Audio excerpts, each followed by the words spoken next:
दक्षिण कोरिया में corona virus महामारी को लेकर लोगों में इतना ज्यादा खौफ फैल गया है कि उन्होंने खरबों डॉलर के नोटों और सिक्कों को जला डाला है। बताया जा रहा है कि 2.25 ट्रिलियन डॉलर मूल्य के नोटों और सिक्कों को लोगों ने जला दिया। दक्षिण कोरिया के लोगों ने कोरोना से बचने के लिए इन नोटों को वॉशिंग मशीन में डाल दिया, जिससे वे खराब हो गए। यही नहीं, कई तो ऐसे थे जिन्होंने नोटों की गड्डी को ओवन के अंदर डाल दिया। इससे बड़ी संख्या में नोट जल गए हैं।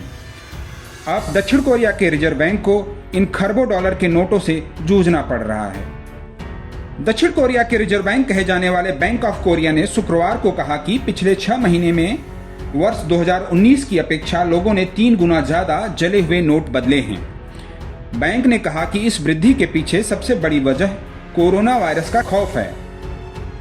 बैंक ने कहा कि जनवरी से जून के बीच में 1.32 अरब वॉन यानी कि 1.1 अरब डॉलर के जले हुए नोट को बैंक लौटाए गए हैं। बैंक ने बताया कि इसी अवधि में पिछले वर्ष मात्र 40 लाख डॉलर के नोट बदले गए थे।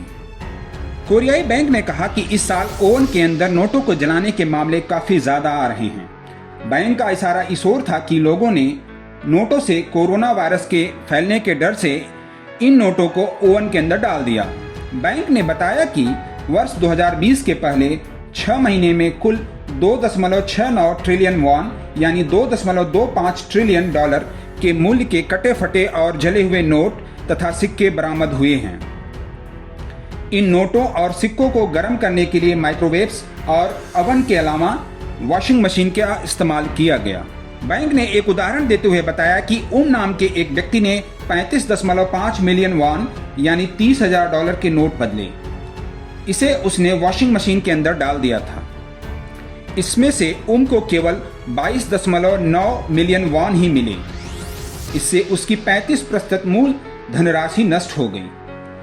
बैंक ने बताया कि यह 30,000 डॉलर उसे अंतिम संस्कार के लिए परिवार के सदस्यों की ओर से दान में मिले थे।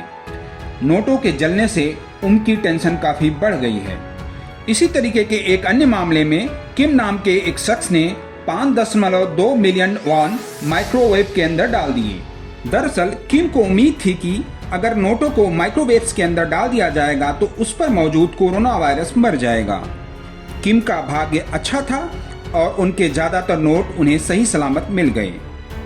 इससे पहले मार्च महीने में बैंक ऑफ कोरिया ने कहा था कि वह बैंक नोटों को 2 सप्ताह के लिए अलग रख रहा है ताकि कोरोना वायरस को खत्म किया जा सके। यही नहीं, बैंक ने कुछ नोटों को जला भी दिया था। दक्षिण कोरिया में कोविड-19 के कुल 14,000 से ज्यादा मामले सामने आए हैं। नवभारत टाइम्स ऑनलाइन के लिए शैलेश शुक्ला की रिपोर्ट।